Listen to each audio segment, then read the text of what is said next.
देवी सर्वभूतेषु विष्णुमायेति शुद्धिता नमस्तस्यै नमस्तस्यै नमस्तस्यै नमो नमः।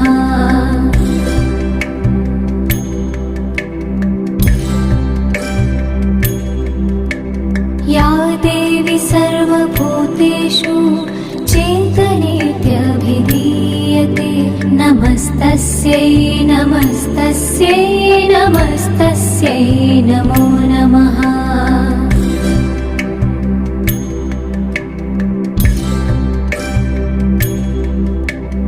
या देवी सर्वभूतेषु बुद्धिरूपेण संस्थिता नमस्तस्यै नमस्तस्यै नमस्तस्यै नमो नमः।